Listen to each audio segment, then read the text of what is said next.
আসসালামু আলাইকুম। আজকে আমি আইসিসি উচ্চতর গণিতের ভেক্টর চ্যাপ্টারের একটি প্রশ্ন নিয়ে আলোচনা করব আপনাদের সাথে। প্রশ্নটি হচ্ছে কি ত্রিভুজ এ বি সি এর A B O A C এর মধ্যবিন্দু। ত্রিভুজ এ বি সি এর A B O A C এর মধ্যবিন্দু ডি ও ই হলে ভেক্টরের সাহায্যে প্রমাণ করো যে ডি ও ই বিন্দুর সংযোজক সরলরেখা ওই ত্রিভুজের তৃতীয় বাহুর অর্ধেক। কি বললো বা কি বোঝালো প্রশ্নটা আমাদেরকে? ধরো আমরা একটা ত্রিভুজ কল্পনা করি। ত্রিভুজটা হচ্ছে কি, একটু বড় করে কল্পনা করি, এটা বড় করে চিন্তা করি। নাম দিলাম আমি প্রশ্নের আলোকে এবিসি ত্রিভুজ। প্রশ্ন আমাকে বলছে ত্রিভুজ এবিসি এর এবি ও এসি এর মধ্যবিন্দু। তার মানে একটা ত্রিভুজের সাধারণত তিনটা বাহু থাকে। এবিসি ত্রিভুজের তিনটা বাহু হচ্ছে কি এবি বাহু, এসি বাহু ও বিসি বাহু। এখন এই এবিসি ত্রিভুজের মধ্যে এবি ও এসি এর মধ্যবিন্দু আছে, যে মধ্যবিন্দু হচ্ছে কি ডি ও ই। তাহলে এই এবিসি ত্রিভুজে একটা বাহু যদি এবি হয় আর একটা বাহু যদি সি হয়, আমি ধরে নিচ্ছি এবি এর মধ্যবিন্দু হচ্ছে এই বিন্দুটা, ঠিক আছে? আর এসি এর মধ্যবিন্দু হচ্ছে এই বিন্দুটা। তাহলে মধ্যবিন্দু কিন্তু শনাক্ত করা আছে প্রশ্নের মধ্যে কি, একটা মধ্যবিন্দু হচ্ছে ডি আর একটা মধ্যবিন্দু হচ্ছে ই। এবি এর মধ্যবিন্দুর নাম দিলাম আমি ডি প্রশ্নের আলোকে, এবং এসি এর মধ্যবিন্দুর নাম দিলাম আমি ই। এবং উভয়ের সংযোজক সরলরেখা অর্থাৎ এবি এর যে মধ্যবিন্দু ডি পাইলাম আর এসি এর যে মধ্যবিন্দু আমি ই পাইলাম, এই ডি এবং ই এর মধ্যবিন্দু সংযোজক সরলরেখা। তার মানে এই ডি ও ই এর মধ্যে কিন্তু আমরা সংযোগ করে দিতে হবে। সংযোগ করে দিলে আমি কিভাবে করব?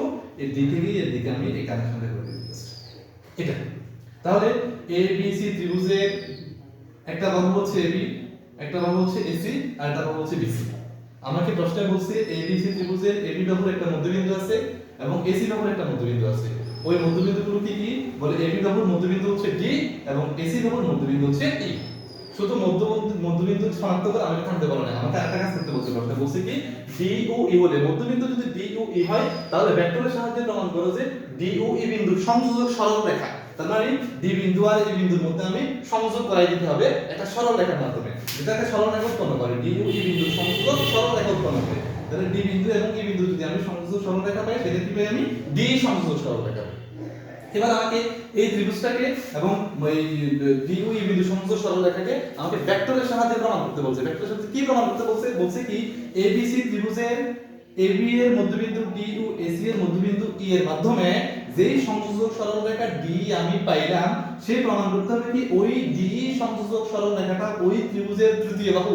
তো ওই ত্রিভুজের তৃতীয় বাহু এই মুহূর্তে আমার কাছে কে আছে? বলে ওই ত্রিভুজের তৃতীয় বাহু এই মুহূর্তে আমার কাছে বিসি আছে। যেহেতু আমার এবি ও এসি এর কাজ হয়ে গেছে, এবি এর কাজ কিভাবে হলো? বলে এবি এর কাজ ডি বিন্দু শনাক্ত করার মাধ্যমে, এসি এর কাজটা কিভাবে হলো? বলে এই বিন্দু শনাক্ত করার মাধ্যমে। তাহলে যদি দুই বিন্দুর কাজ হয়ে গেছে, তাহলে অবশ্যই সেখানে তৃতীয় বাহু কোনটা? বলে বিসি। বিসি এই বিসি বাহুটা হচ্ছে এবিসি ত্রিভুজের তৃতীয় বাহু। এই এবিসি বাহু ত্রিভুজের তৃতীয় বাহুর অর্ধেক। কোনটা অর্ধেক? বলে এবি বাহুর মধ্যবিন্দু সংযোজক মধ্যবিন্দু ডি এবং এসি বাহুর মধ্যবিন্দু ই, এদের যে সংযোজক সরলরেখা ডি আমি পাইছি, সেই ডি সরলরেখাটা, সেই ডি সংযোজক সরলরেখাটা হচ্ছে বিসি সংযোজক সরলরেখা অথবা বিসি রেখার অর্ধেক। অর্থাৎ বিষয় হচ্ছে কি, যদি আমরা কোনো একটা এমসিকিউর মাধ্যমে প্রমাণ করি বা এমসিকিউর মাধ্যমে আমরা করি, এটার মান যদি 4 হয় তাহলে এটার মান 2 হবে, আর এটার মান যদি 2 হয় তাহলে এটা হবে তার দ্বিগুণ, এটার মান হবে 4। এখন আমাকে প্রমাণ করতে হবে, এই ভেক্টরের সাহায্যে আমাকে প্রমাণ করতে হবে যে এই বিসিটা হচ্ছে এই ডি এর অর্ধেক। বলছে কি ওই ত্রিভুজের তৃতীয় বাহুর অর্ধেক। ওই ত্রিভুজের তৃতীয় বাহুর অর্ধেক কি? বলে ডি সমান হাফ বিসি। মানে আমাদের ভেক্টরের সাথে প্রমাণ করতে হবে এই ডি সমান হাফ বিসি, এটা আমাকে প্রমাণ করতে হবে। এখন ভেক্টরের সাথে যদি আমাকে প্রমাণ করা লাগবে, তাহলে আমি এখন সবগুলোকে ভেক্টরের মাধ্যমে শনাক্ত করতে হবে। এবিসি ত্রিভুজের এবি বাহুটাকে চিন্তা করলাম একটা ভেক্টরের মাধ্যমে, যেটা দিক দেখতেছি আমি এবি বিন্দুটা বা এবি সরলরেখাটা এই বিন্দু থেকে যাত্রা শুরু করে বি তে গিয়ে থামলো। ভেক্টরের সাথে দেখাতে হবে, যেটা আমাকে ভেক্টরের সাথে প্রমাণ করতে বলছে, এটা তার ত্রিভুজের জ্যামিতিক প্রমাণ না। তাহলে এ থেকে যেহেতু বি তে গেল, তাহলে আমি দেখাচ্ছি এবি রেখাটা, এই এবি বাহুটা, ত্রিভুজের এবি বাহুটা এই বিন্দু থেকে যাত্রা শুরু করে বি বিন্দুতে গিয়ে থামলো। তার মানে আমি এভাবে দেখাচ্ছি ভেক্টরটা এভাবে। ঠিক আমি এবি ভেক্টরটা যদি এই বিন্দুটা আদি বিন্দু হয় এবং বি বিন্দুটা শেষ বিন্দু হয়, তাহলে বি থেকে আবার সি এর দিকে একটা বাহু পাচ্ছি ত্রিভুজে, সেটাকে আমি ভেক্টরের মাধ্যমে কিভাবে প্রমাণ করব? ধরে নিচ্ছি বি থেকে সি এর দিকে গেল, আমার কোন দিকে গেল? বি থেকে সি এর দিকে গেল। তাহলে বি থেকে সি এর দিকে যদি আমি একটা ভেক্টর সাইন করাই বা একটা ভেক্টর শনাক্ত করাই, তাহলে আমি এটা রিলেশন করব বি থেকে সি এর দিকে। এখন যেহেতু এবিসি ত্রিভুজের মধ্যে ভেক্টরের ত্রিভুজ সূত্রটা অ্যাপ্লাই করতে হবে। তাহলে এবি ভেক্টর যেই ক্রমে গেল, বিসি ভেক্টর যেই ক্রমে গেল, সিএ ভেক্টরটা কিন্তু সেই ক্রমে যাইতে পারবে না। অর্থাৎ ক্রমটা কিন্তু আমাকে উল্টো দেখাইতে হবে। অর্থাৎ আমি চিন্তা করলাম কি এবি ভেক্টরের আদি বিন্দু এ বিন্দু, শেষ বিন্দু বি বিন্দু, সেই বিন্দু থেকে আরো একটা ভেক্টর কিন্তু যাত্রা শুরু করছে। আমরা ভেক্টরের ত্রিভুজ সূত্র থেকে জানি, আমরা ভেক্টরের ত্রিভুজ সূত্র জানি কি এরকম, ধরো একটা ভেক্টর আমি এভাবে চিন্তা করলাম, এই একটা ভেক্টর যার দিক এ থেকে বি এর দিকে, অর্থাৎ যার যাত্রা হচ্ছে এই বিন্দু থেকে, যার সমাপ্তি হচ্ছে বি বিন্দু থেকে। ভেক্টরের ত্রিভুজ সূত্র আমাদেরকে বলতেছে যদি কোন একটা ভেক্টরের আদি বিন্দু থেকে যাত্রা শুরু করে, কোন একটা ভেক্টর আদি বিন্দু থেকে যাত্রা শুরু করে শেষ বিন্দুতে গিয়ে থামে, সেই শেষ বিন্দু থেকে যদি আরো একটা ভেক্টর যাত্রা শুরু হয়, অর্থাৎ অন্য একটা ভেক্টর ওই আগের ভেক্টরের শেষ বিন্দু থেকে যাত্রা শুরু করে, তাহলে দেখো এই এবি ভেক্টরটা যেহেতু এবিসি ত্রিভুজ, এবি এসি ও বিসি এর মধ্যে সংযোগ আছে, তাহলে এবি ভেক্টরের মধ্যে এ থেকে যাত্রা শুরু করে যদি বি তে গিয়ে থামে, আমাদের ত্রিভুজটা দেখাচ্ছে কিন্তু ওই বি থেকে কিন্তু বিসি রেখাটা যাত্রা শুরু করছে। তো বিসি রেখাকে যদি আমি এখন ভেক্টর হিসেবে চিন্তা করি, তাহলে এই জিনিসটা কিন্তু ত্রিভুজ সূত্রের সাথে মিল পাওয়া যাচ্ছে। কিরকম ত্রিভুজ সূত্র আমাদের কি বলছিল, বলে একটা ভেক্টর যেখান থেকে যাত্রা শুরু করে যেখানে গিয়ে থামবে সেখান থেকে যদি আবার যাত্রা শুরু করে, তাহলে দেখো এ থেকে যাত্রা শুরু করছে বি তে গিয়ে থামছে, আবার বি থেকে কিন্তু ত্রিভুজের ওই বাহুটা চলা শুরু করছে। যেহেতু বি থেকে ত্রিভুজের এই বাহুটা চলা শুরু করছে এবং সেটাকে যদি আমি ভেক্টরের সাহায্যে চিন্তা করি, তাহলে আমার কিন্তু এই ক্রম চিন্তা করতে হবে। কি ক্রম চিন্তা করতে হবে? একই ক্রম চিন্তা করতে হবে। যেমন এ থেকে বি এর দিকে গেল, ঠিক একই ক্রমে ধরো বি থেকে সি এর দিকে গেল। যে এই বিসি ভেক্টরটা আমি পাচ্ছি এখানে, এই বিসি ভেক্টরটা আমি যেখানে পাচ্ছি, এই বিসি ভেক্টরটা এ বি এর শেষ বিন্দু থেকে যাত্রা শুরু করছে। ত্রিভুজ সূত্র মতে আমাদেরকে এরকমটাই বলে যে একটা ভেক্টর যেখান থেকে যাত্রা শুরু করবে, যেখানে গিয়ে শেষ হবে, সেখান থেকে যদি আরো একটা ভেক্টরের যাত্রা শুরু হয় এবং যাত্রা শুরু করে ওই ভেক্টরের যে শেষ বিন্দুটা আমি পাইলাম, যেমন বিসি ভেক্টরটা এখান থেকে এ বি এর শেষ বিন্দু থেকে যাত্রা শুরু করছে, তাহলে এ বি এর শেষ বিন্দু থেকে বি বিন্দু থেকে যাত্রা শুরু করে যে বিসি ভেক্টরটা আমি পাইলাম, এই বিসি ভেক্টরের শেষ বিন্দু কোন বিন্দু? সি বিন্দু। এই দ্বিতীয় ভেক্টরের শেষ বিন্দু প্রথম ভেক্টরের আদি বিন্দু, উহাদের মধ্যবর্তী দূরত্ব নির্দেশ করে উল্টোভাবে মানে কি বলে, যেই ক্রমে এবি গেছে, যেই ক্রমে বিসি গেছে, সেই ক্রমে কিন্তু সিএ হয় নাই, বরং এসি হইছে। ভেক্টরের ক্ষেত্রে কিন্তু এসি এবং সিএ এটা কিন্তু বিপরীত ক্রম নির্দেশ করে। তাহলে আমাদের ত্রিভুজ সূত্র বলতেছে কি একটা ভেক্টর যেখান থেকে যাত্রা শুরু করে যেখানে গিয়ে শেষ হবে, সেখান থেকে যদি আরো একটা ভেক্টর যাত্রা শুরু করে, সেখান থেকে যদি আরো একটা ভেক্টর যাত্রা শুরু করে যেখানে শেষ বিন্দুটা পাওয়া গেল, সেই শেষ বিন্দু ওই দ্বিতীয় ভেক্টরের শেষ বিন্দু প্রথম ভেক্টরের আদি বিন্দু, উহাদের মধ্যবর্তী দূরত্ব কিন্তু আগের পূর্বের দুটো ভেক্টরের ক্রম যেভাবে গেছে সেটা কিন্তু ফলো করে না, বরং উল্টো দিকে ফলো করে। তার মানে বিষয়টা হচ্ছে কি, এ থেকে বি এর দিকে গেল, বি থেকে সি এর দিকে গেল, এরপরটা কিন্তু সি থেকে এর দিকে না, বরং এ থেকে সি এর দিকে। তাহলে আমি ভেক্টরের দিকটা নির্দেশ করব এদিকে। এবং এখান থেকেই মূলত আমাদের ত্রিভুজ সূত্রটা আমাদেরকে কি বলে, এ ও সি, এসি যে ভেক্টরটা, এসি ভেক্টরের যে যোগফল বা দূরত্ব, এই দূরত্বটা মূলত অপর দুইটা ভেক্টরের যোগফল নির্দেশ করে। বিষয়টা হচ্ছে এরকম, যেমন এ থেকে সি এর দিকে গেলাম, তাহলে এসি ভেক্টর পাইলাম, অর্থাৎ এসি এ ও সি এর মধ্যবর্তী দূরত্ব, তাহলে এসি ভেক্টর দ্বারা নির্দেশ করলো। তাহলে এসি ভেক্টরের মান আমি কিভাবে পাইলাম, বলে এবি ভেক্টরকে আর বিসি ভেক্টর এই দুটো ভেক্টরের সাথে যোগ করে দাও, যোগ করে দিলে যে ফলাফল পাবা, সেই ফলাফলটা এসি ভেক্টরের মান নির্দেশ করবে, অথবা এসি ভেক্টরের এ ও সি এর মধ্যবর্তী দূরত্ব নির্দেশ করবে। তাহলে এসি ভেক্টরটা আমি বলতে পারি এবি প্লাস বিসি ভেক্টরের যোগফল। ঠিক আছে, ঠিক একই ভাবে এখানেও কিন্তু আমাদের ত্রিভুজ সূত্র অ্যাপ্লাই হবে। যেমন এবিসি ত্রিভুজের ভিতরে আমি দুইটা ত্রিভুজ পাই, একটা ত্রিভুজ হচ্ছে কি এবিসি ত্রিভুজ, একটা ত্রিভুজ হচ্ছে এডি ই ত্রিভুজ। তাহলে এবিসি ত্রিভুজের আমি যখন ক্রম নির্ণয় করি, তাহলে এ থেকে বি এর দিকে যেহেতু গেছে, এবিসি ত্রিভুজের এ থেকে বি এর দিকে গেছে, কারণ এ থেকে বি এর দিকে যাওয়ার সময় এই বিন্দু হচ্ছে তার আদি বিন্দু, বি বিন্দু হচ্ছে তার শেষ বিন্দু। এই বি বিন্দু থেকে কিন্তু ত্রিভুজের আরেকটা বাহু চলা শুরু করছে, যাত্রা শুরু করছে। এখন এই ত্রিভুজের বাহুটাকে যদি আমি ভেক্টর হিসেবে সাইন করাই, তাহলে কিন্তু আমার এই ক্রমটা আগের ক্রমের সাথে মিলিয়ে দিতে হবে। তাহলে এ থেকে বি এর দিকে গেল, বি থেকে সি এর দিকে গেল। বিষয়টা হচ্ছে এরকম যে এ থেকে বি এর দিকে গেছে, অর্থাৎ এই বিন্দু হচ্ছে আদি বিন্দু, বি হচ্ছে শেষ বিন্দু।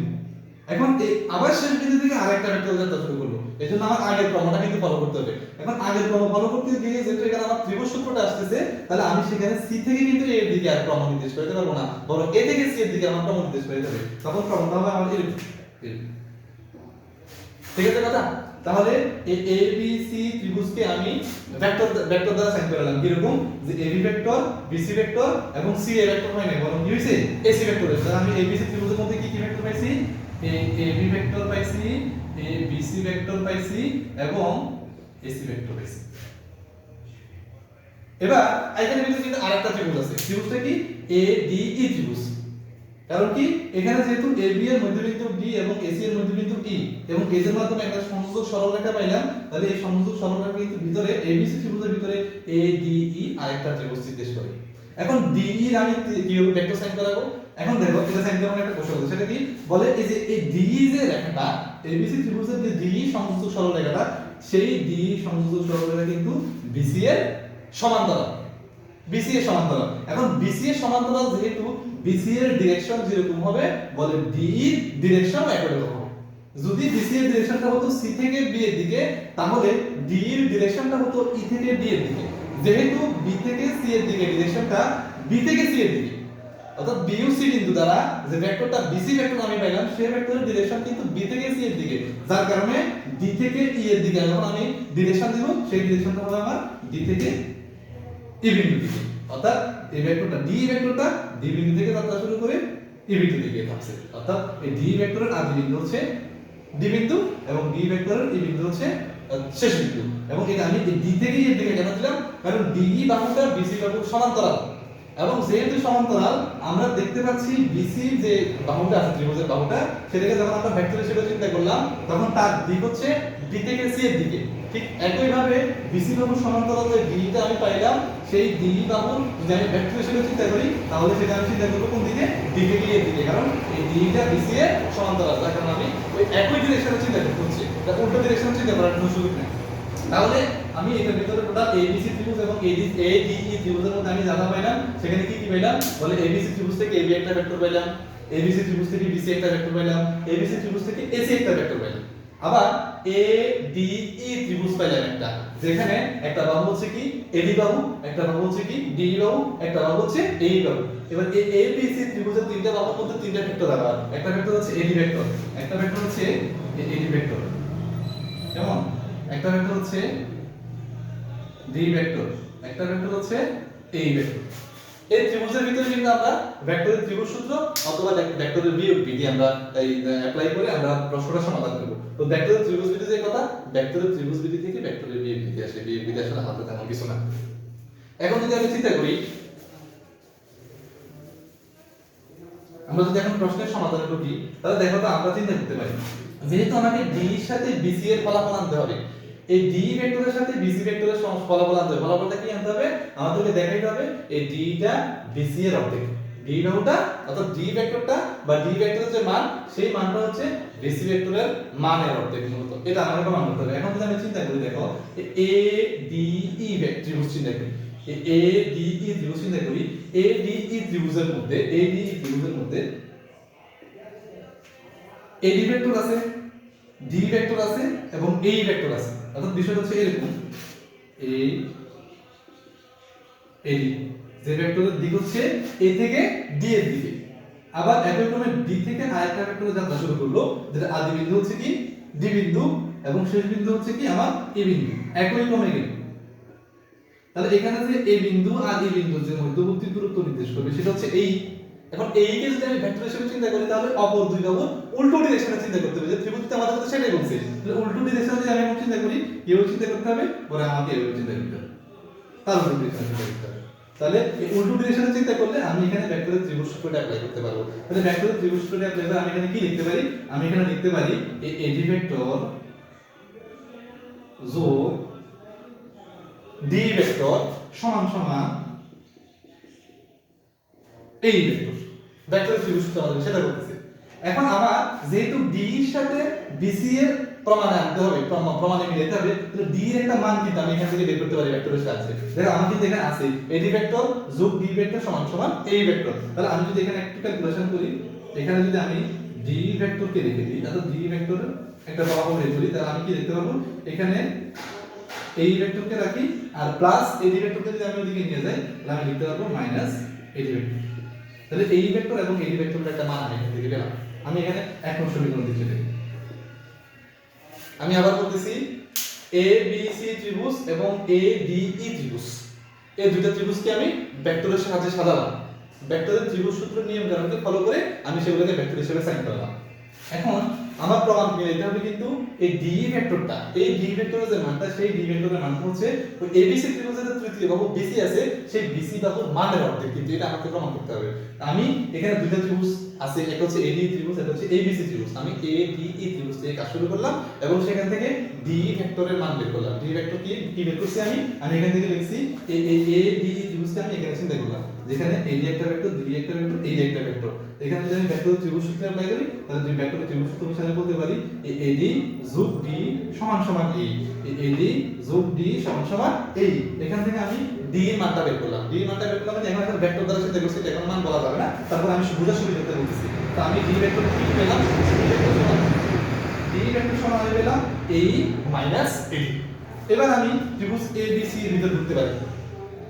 ত্রিভুজ এবিসি এর ভিতর আমি কি পাই দেখো, একটু খেয়াল করো। একই ক্রম ত্রিভুজের একই রকমের কাজ করা, কোনো রকমের ভিন্নতা নাই।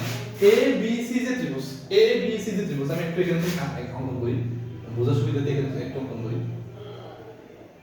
এ বি সি ডিরেকশনগুলো কি এ থেকে বি এর দিকে, ডিরেকশনগুলো কি বি থেকে সি এর দিকে। এ বি এবং বি সি যেহেতু একই ক্রমে গেছে, এটা কিন্তু তার উল্টো ক্রমে যাবে, সি থেকে এর দিকে যাবে না, বরং এ থেকে সি এর দিকে যাবে, এ থেকে সি এর দিকে। অর্থাৎ এ ও সি এর আমি মধ্যবর্তী দূরত্ব এই ত্রিভুজ সূত্রের মাধ্যমে আমরা প্রমাণ করতে পারি। যেটা হচ্ছে কি এখন এ সি এর মধ্যবর্তী দূরত্ব, এসি ভেক্টর দ্বারা যদি আমি চিন্তা করি তাহলে এই এসি ভেক্টর সমান আমার হবে কি এ বি ভেক্টর তো বিসি ভেক্টর, এই ভেক্টর যোগ বিসি ভেক্টর। এখান থেকে কিন্তু আমি একটা বিসি এর মান বের করে নিতে পারি, এখান থেকে কিন্তু আমি বিসি এর মান বের করে নিতে পারি। এখানে কিভাবে মান বের করে নিতে পারি, এখানে এইভাবে করতে পারি। ধরো আমাদের এইভাবে উল্টো দেখি, এবি ভেক্টর যোগ বিসি ভেক্টর সমান সমান এসি ভেক্টর। কেমন? এখান থেকে যদি আমি বিসি নিয়ে করে রাখি, এই বিসি সমান আমি বলতে পারবো কি AC vector minus AB vector. ঠিক আছে কথা? এটা কথা এই ফলাফল কোথা থেকে বের করলাম? এই ফলাফল বের করছি মূল ত্রিভুজ যেটা প্রশ্নে বলে দেওয়া ছিল এবিসি, এই এবিসি ত্রিভুজ থেকে আমি এটা বের করলাম। আর এই ফলাফল কোথা থেকে বের করলাম? এই ফলাফল আমি বের করলাম এ ডি ই ত্রিভুজ। এটা এ ডি ত্রিভুজ কেমন আসলো বলে এ বি ত্রিভুজের মধ্যে, এবিসি ত্রিভুজের মধ্যে এবি বাহুর একটা মধ্যবিন্দু ডি ছিল আর এসি বাহুর একটা মধ্যবিন্দু ই ছিল। ডি ও ই এর মধ্যবিন্দু সংযোগ সরলরেখা আমি ডি পেয়েছিলাম, যার ফলে ভিতরে এ ডি ই আরেকটা ত্রিভুজ উৎপন্ন হয়েছিল এবং এ ডি ই ওই ত্রিভুজের ভেক্টরের মাধ্যমে আমরা এই ডি ফলাফলটা বের করেছিলাম। ডি ফলাফলটা কি বের হয়েছিল? ডি ভেক্টর সমান এ ভেক্টর মাইনাস এডি ভেক্টর। কি পেয়েছিলাম আমরা? ডি ভেক্টর সমান এ ভেক্টর মাইনাস এডি ভেক্টর। এবার দেখো এখান থেকে কিন্তু একটা কাজ করা যায়। কি কাজ করা যায়? আমাদের প্রমাণের সুবিধার্থে আমরা একটা কাজ করতে পারি, সেটা হচ্ছে এ ডি ভেক্টর সমান এই যে এখানে এই ভেক্টর আছে আর এডি ভেক্টর আছে, একটু খেয়াল করো, এইদিকে একটু খেয়াল করো। এই যে ডি এই আছে এবং ডি এডি আছে, এই যে এসি ভেক্টরের মধ্যে, এসি ভেক্টরের মধ্যে এই যে ই বিন্দুটা আছে, এই ই বিন্দু কিন্তু এসি ভেক্টরের মধ্যবিন্দু। প্রশ্নে সেটা বলা দেওয়া আছে এবিসি ত্রিভুজের এসি ও এবি এর মধ্যবিন্দু ডি ও ই। তাহলে দেখো ই যেহেতু এসি এর মধ্যবিন্দু, এই ই বিন্দু যেহেতু এসি এর মধ্যবিন্দু, তাহলে এই ই বিন্দুটা এসি কে সমান দুই ভাগে ভাগ করে। এই দুইটা ভাগ কি? একটা হচ্ছে এসি ভাগ আর একটা হচ্ছে এই ভাগ, একটা হচ্ছে এই ভাগ একটা হচ্ছে এসি ভাগ। তাহলে এই জায়গায় আমি কিন্তু বলতে পারি এটা এইটা কিন্তু এইটা পুরো এসি এর কিন্তু অর্ধেক। কথা ভালো করে বুঝি কিন্তু, যেহেতু এই বিন্দুটা এসি এর মধ্যবিন্দু, এই ই বিন্দু এসি এর মধ্যবিন্দু, তাহলে এই ই বিন্দুটা গোটা এসি কে দুই ভাগে ভাগ করে এবং সেই ভাগগুলো কিন্তু সমান সমান ভাগ। যেহেতু মধ্যবিন্দু এটা, সেই সমান সমান ভাগগুলো কি? একটা হচ্ছে ইসি ভাগ, একটা হচ্ছে ইসি, একটা হচ্ছে ইসি আর একটা হচ্ছে এই। কেমন? এই এটা হচ্ছে ইসি ভেক্টর চিন্তা করলাম, এটা হচ্ছে এই ভেক্টর চিন্তা করলাম। তাহলে এই বিন্দু যেহেতু এসি কে সমান দুই ভাগে ভাগ করে, তাহলে আমি এই গোটা এইটা, এই একটা এই অথবা একটা এই, যেটা আমি বলি না কেন, যেহেতু আমাকে এখানে এই বলছে আমি এই দ্বারা বলতেছি, এই একটা এই অথবা একটা এসি, গোটা এসি এর অর্ধেক, গোটা এসি এর অর্ধেক, সেটাই তো স্বাভাবিক। তাহলে আমি এই জায়গায় লিখতে পারি এ হাফ এসি ভেক্টর, কারণ এসি ভেক্টরের অর্ধেক ভেক্টর হচ্ছে এই ভেক্টর, এসি ভেক্টরের অর্ধেক ভেক্টর হচ্ছে ইসি ভেক্টর।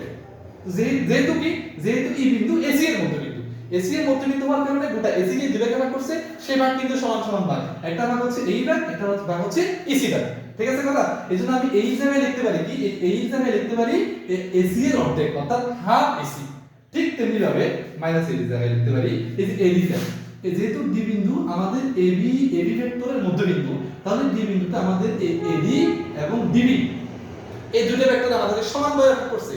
তাহলে সমান ভাগে ভাগ করলে এই এডিটা গোটা এবি এর অর্ধেক অথবা ডিবিটা গোটা এবি এর অর্ধেক। এইজন্য আমি এডি জায়গায় লিখতে পারি গোটা এবি এর অর্ধেক। তার মানে লিখতে পারবো আমি কি এই হাফ এবি ভেক্টর। এখন এই ডি ভেক্টর সমান আমি লিখতে পারবো এখানে হাফ আছে আমি হাফটাকে কমন নিয়ে নিই তাহলে এটার ভিতরে থাকতেছে এসি ভেক্টর আর এটার ভিতরে থাকতেছে এবি ভেক্টর। অর্থাৎ আমি ফলাফলটা পাইলাম কি ডি ভেক্টর সমান half AC vector minus AB vector. আমাদের এটা ক্যালকুলেশন এখন মিলে যাবে। দেখো এই এসি ভেক্টর আর এবি ভেক্টরের বিয়োগফলের মান কিন্তু আমার এখানে দেওয়া আছে কি বলে AC vector minus AB vector সমান সমান কোন ভেক্টর বিসি ভেক্টর। তাহলে আমি এখানে লিখতে পারি এই ডি ভেক্টর সমান এই half AC vector minus AB ভেক্টরের ফলাফল হচ্ছে আমার বিসি ভেক্টর। তাহলে আমি লিখতে পারি হাফ বিসি। সুতরাং আমার প্রমাণ হয়ে গেল এই ডি ভেক্টর সমান এই হাফ বিসি ভেক্টর। জাস্ট এটাকে আমি এখন মান হিসেবে দেখাই দিব। যদি আমি ভেক্টরের মান হিসেবে দেখাই দিই সেটাকে আমি মডুলাস দিয়ে দিব। মডুলাস দিয়ে কি করে দিব এই ডি ভেক্টর সমান এই মডুলাস সমান এই হাফ মডুলাস অফ বিসি। বেশ আমার প্রমাণ হয়ে গেছে। আমার কিন্তু প্রমাণ হয়ে গেছে। আমি কিন্তু গোটা ক্যালকুলেশনকে আমি আরেকবার ইয়ে করতেছি সিম্পলিফাই করতেছি।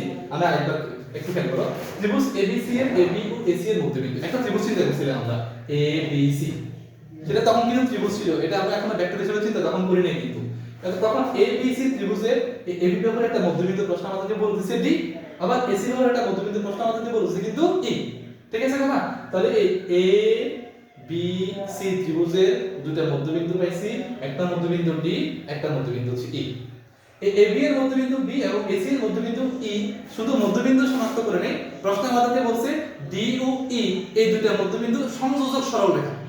ডি ও ই এই দুটো মধ্যবিন্দু সংযোজক সরলরেখা। তার মানে ডি আর ই বিন্দুর মধ্যে কিন্তু সরলরেখা দ্বারা সংযোগ করা দেওয়া লাগবে। সেই সংযোগটা আমরা করে দিচ্ছি ডি থেকে এ দিকে। এরপরে আমরা এগুলোকে ভেক্টর হিসেবে শনাক্ত করছি। ভেক্টর হিসেবে কিভাবে শনাক্ত করছি? ধরে নিয়েছিলাম ত্রিভুজ এবিসি এর যে এবি বাহুটা আছে সেই এবি বাহুর ডিরেকশনটা হচ্ছে এ থেকে বি এর দিকে। অর্থাৎ এবি ভেক্টরের আদি বিন্দু হচ্ছে এ বিন্দু এবং এবি ভেক্টরের শেষ বিন্দু হচ্ছে বি বিন্দু। আবার কিন্তু এই এবি ভেক্টরটা ওই ত্রিভুজের এবি একটা বাহু কিন্তু। তো ত্রিভুজের একটা বাহু যদি এবি হয় আর একটা বাহু বিসি, তো এই এবি বাহুর শেষ বিন্দু ছিল বি, সেখান থেকে কিন্তু আরেকটা বাহু ত্রিভুজের আরেকটা বাহু বিসি কিন্তু যাত্রা শুরু করছিল। এই যাত্রা শুরু বি বিন্দু থেকে এবি এর শেষ বিন্দু থেকে করার কারণে এবি এর ভেক্টরের যে দিকে আমি ডিরেকশন দিছিলাম বি থেকে সি এর দিকে আমি একই ডিরেকশন ফলো করছি ত্রিভুজ সূত্র অনুসারে। একই সূত্র ফলো করছি, একই ডিরেকশন আমি ফলো করছি। ডিরেকশনটা কি বলে এ থেকে বি এ দিয়ে গেছে, বি থেকে সি এ দিয়ে গেছে। ত্রিভুজ সূত্র আমাকে এটাই বলছে। ঠিক যেহেতু আমরা এখানে ত্রিভুজ সূত্রটা অ্যাপ্লাই করে বা ত্রিভুজ সূত্র নিয়ম অনুসারে আমরা ক্রম নির্দেশ করতেছি, এ থেকে বি এর দিকে গেছে, বি থেকে সি এর দিকে গেছে। এবার আমরা সি থেকে এ এর দিকে বলতে পারবো না। ত্রিভুজ সূত্র আমাদেরকে বলতেছে তার উল্টো ডিরেকশনটা চিন্তা করতে। কোন দিকে কোন দিকে বলে সি থেকে এ এর দিকে না, এ থেকে সি এর দিকে। তাহলে আমি ডিরেকশনটা এ থেকে সি এর দিকে দিচ্ছি। এবার বলছিলাম কি ডি ও ই বিন্দু, ডি ও ই বিন্দুর যে মধ্যবিন্দুটি আমি পাইছি তাদের মাধ্যমে আমি একটা সংযোজক সরলরেখা তৈরি করছিলাম।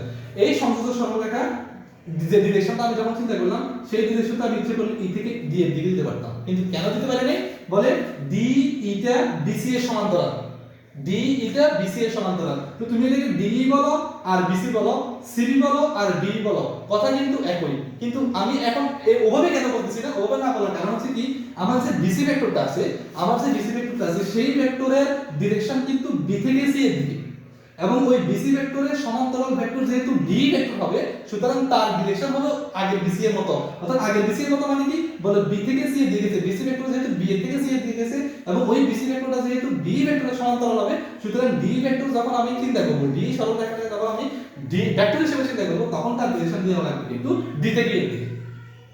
ঠিক আছে কথা? তাহলে এ ডি ই একটা ত্রিভুজ পেলাম, এ বি সি একটা ত্রিভুজ পেলাম, এ ডি ই ত্রিভুজের মধ্যে এ ডি একটা ভেক্টর পেলাম, বি সি ডি একটা ভেক্টর পেলাম, এ একটা ভেক্টর পেলাম। আবার এ বি সি ত্রিভুজের মধ্যে এ বি একটা ভেক্টর পেলাম, বি সি একটা ভেক্টর পেলাম, এ সি একটা ভেক্টর পেলাম। এই ভেক্টরগুলোর কাজে লাগাই আমি প্রমাণটা করছিলাম। প্রমাণ করার সুবিধাতে আমি এখানে দুইটা ত্রিভুজ পাইছিলাম, একটা এবিসি ত্রিভুজ, তার ভিতরে আরেকটা ত্রিভুজ পাইছিলাম এডিই ত্রিভুজ, যেটাকে আমি ভেক্টর মাধ্যমে কল্পনা করে ভেক্টর মাধ্যমে চিন্তা করে একটা ক্যালকুলেশনের দিকে আইছিলাম। ক্যালকুলেশনটা কি বলে এডিই ত্রিভুজের মধ্যে এডির দিক আর ডি এর দিক লিখছি দুটোটার যোগফল, এ ও ই এর মধ্যবর্তী দূরত্বকে নির্দেশ করে। তো ভেক্টরের ত্রিভুজ সূত্র অনুসারে আমি সেখানে লিখলাম কি এডি এর দিক ডি এর দিক যেহেতু একই দিক এবং এ ও ই এর দিক উল্টো দিক, তাহলে এই উল্টো দিক সমান একই ক্রমের দুইটা দিকের যোগফল। তাহলে আমি এডি যোগ ডি সমান সমান এই লিখছি। ঠিক আছে, যেহেতু আমার প্রমাণের সুবিধাতে আমাকে ডি রাখতে হবে, এই ফলাফল থেকে আমি ডি এখানে রেখে দিয়েছি, ডি থেকে এখানে রেখে দিয়ে এই কে এখানে রেখে এডি কো দিকে ট্রান্সফার করে দিলাম। তাহলে আমি একটা ফলাফল পেলাম। সেই ফলাফলটা কি পেয়েছিলাম? ডি সমান এই মাইনাস এডি। এখানে আমি এক নং সমীকরণ দিয়েছি। এটাকে আমি চাইলে দুই নং সমীকরণ দিতে পারি। এটাকে চাইলে আমি দুই নং সমীকরণ, এটা সমীকরণের নামগুলা এক নং সমীকরণ আমি রিপ্লেস করছিলাম। এতটুকু পর্যন্ত কাজ করে আমি রেখে দিয়েছি। এটা কিন্তু আলাদা কাজ। এই এতটুকু পর্যন্ত কাজ করে আমি রেখে দিয়েছি। এটা পরে করছি কিন্তু আমি এতটুকু পর্যন্ত কাজ করে আমি রেখে দিয়েছি। এই এতটুকু পর্যন্ত কাজ করার পর আমি গেলাম কোন ত্রিভুজের কাছে? মূল ত্রিভুজের কাছে, এ বি সি ত্রিভুজের কাছে গেছিলাম। এ বি সি ত্রিভুজের কাছে যখন আমি গেলাম, আমি দেখতে পাচ্ছি কি এ বি সি ত্রিভুজের এ বি সি দিকে ডিরেকশন, বিসি একই রকমের ডিরেকশন, কিন্তু এসি টা তার উল্টো ক্রমের ডিরেকশন। উল্টো ক্রমের ডিরেকশন হওয়ার কারণে আমি সেখানে ভেক্টরের ত্রিভুজ সূত্র অ্যাপ্লাই করছি। ভেক্টরের সূত্রটা কিভাবে অ্যাপ্লাই করছি? তাহলে এ বি ও বিসি ভেক্টরের যোগফল সমান সমান এসি ভেক্টর। এজন্য আমি লিখলাম, আবার একইভাবে লিখলাম এই ভেক্টর যোগ বিসি ভেক্টর সমান সমান এসি ভেক্টর। এবার এখান থেকে আমার প্রমাণের সুবিধাতে আমাকে বিসি রাখতে হবে, এজন্য আমি বিসি থেকে এদিকে রেখে দিয়ে এবি কে ওদিকে ট্রান্সফার করে দিয়েছি। তাহলে লিখছি কি বিসি ভেক্টর সমান AC vector minus AB vector. এবার করছিলাম কি, ওই যে আমরা পাইছিলাম এ ডি ই ত্রিভুজের সেখানে ভেক্টর সূত্র ত্রিভুজ অ্যাপ্লাই করে ভেক্টর ত্রিভুজ সূত্র অ্যাপ্লাই করে সূত্রটা আমরা মানটা আমি পাইছিলাম। সেটা কি পাইছিলাম? ডি সমান ডি ভেক্টর সমান এই vector minus AD vector. D vector সমান AD vector minus AD vector. এখন এই এইটা কিন্তু এ সি বাহু, এই ত্রিভুজের এবিসি ত্রিভুজের এসি বাহুর মধ্যবিন্দু কিন্তু ই। এবিসি ত্রিভুজের এসি বাহুর মধ্যবিন্দু কিন্তু ই। যেহেতু এসি ত্রিভুজের এসি বাহুর মধ্যবিন্দু ই, তাহলে সেখানে এ ও ই এবং ই ও সি দুটোটার মান কিন্তু সমান, অর্থাৎ দুটোটা কিন্তু সমান ভাগে ভাগ করবে। কি ভাগ করে দিয়েছে? বল ই বিন্দুটা ভাগ করে দিয়েছে। কারণ কি? কারণ এই বিন্দুটা এসি এর মধ্যবিন্দু। যেহেতু এসি এর মধ্যবিন্দু ই ছিল, তাহলে ওই ইটা এসি কে সমান দুই ভাগে ভাগ করছে। একটা ভাগ হচ্ছে কি এই, একটা ভাগ হচ্ছে এসি। যার কারণে আমি দেখলাম কি এই অথবা শুধুমাত্র এসইসি, এটা কিন্তু গোটা এসি এর অর্ধেক। যার কারণে আমি এই জায়গায় লিখছি হাফ এসি ভেক্টর, অর্থাৎ এই ভেক্টরের জায়গায় লিখলাম হাফ এসি ভেক্টর মাইনাস একই ভাবে এই এডি ভেক্টরের জায়গায় লিখছি minus half AB vector. Half AB vector, half AB vector কেন আসলো? কারণ এবি এর মধ্যবিন্দু কিন্তু ডি। এবি এর মধ্যবিন্দু কিন্তু কি? ডি। যেহেতু এবি এর মধ্যবিন্দু ডি, তাহলে এই ডি বিন্দুটা গোটা এবি কে সমান দুই ভাগে ভাগ করছে। একটা ভাগ হচ্ছে এডি ভেক্টর, একটা ভাগ হচ্ছে ডি ভেক্টর। অর্থাৎ এবি এর মান যা ডিবি এর মানও তাই হবে। তো আমি আলাদা করে উল্টোভাবে বলতে পারি, যদি ডি বিন্দুটা এবি কে সমান দুই ভাগে ভাগ করে, তাহলে এবি এর মানটা হবে গোটা এবি এর অর্ধেক। যার কারণে আমি এবি ভেক্টরের জায়গায় লিখছি কি মাইনাস হাফ এবি ভেক্টর। এবার এখান থেকে হাফ, এখান থেকে হাফ আমি কমন নিয়ে নিছি। তাহলে আমার কমন নেওয়ার পরে ফলাফল আমার কি থাকে? বলে এসি ভেক্টর মাইনাস এই ভেক্টর। এবার দুই নম্বর সমীকরণ থেকে যখন আমরা খেয়াল করব, এসি ভেক্টর মাইনাস এবি ভেক্টরের ফলাফল কিন্তু আমরা কি পাইছি? বিসি ভেক্টর পাইছি। তো এই AC vector minus AB vector দ্বারা আমি কি বসাই দিছি? বিসি ভেক্টর বসাই দিছি। ফলাফল হিসেবে আমরা কি পাইছি? বলে ডি ভেক্টর সমান হাফ বিসি ভেক্টর পাইছি। এবার দেখো মান হিসেবে দেখাইছি, মান হিসেবে দেখাই কি মডুলাস দিয়ে আমরা জাস্ট কিছু করা লাগবে না, ফলাফল যা পাই সেটা আমরা মডুলাস করে দিই। মডুলাস দিয়ে দিছি, সুতরাং এই মডুলাস অফ ডি ভেক্টর সমান হাফ বিসি ভেক্টর। মডুলাসের ভিতরে যা বলছি সেটা এখন মান হিসেবে চিন্তা করব জাস্ট, কিন্তু ফলাফল আমার মূল ফলাফল কিন্তু চলে আসছে ডি ভেক্টর সমান হাফ বিসি ভেক্টর। আমাকে প্রশ্নে এভাবে মান হিসেবে দেখাইতে বলছে, যার কারণে মান হিসেবে দেখাইতে বললে ভেক্টরের ফলাফল আমি জাস্ট শেষ অবধি যা পাবো সেটা আমি মডুলাস করে দিব। তো মডুলাস অফ ডি সমান হাফ মডুলাস অফ বিসি। অর্থাৎ বিসি ভেক্টরের মডুলাস করছি, মান বুঝাইছি, ডি ভেক্টরকে মডুলাস করছি, ডি ভেক্টরের মান বুঝাইছি। জাস্ট আমার প্রমাণিত হয়ে গেল ডি সমান, অতএব আমার প্রমাণিত হয়ে গেল এ ডি সমান এ হাফ বিসি। এতটুকু শেষ, এখানে ক্লাস শেষ।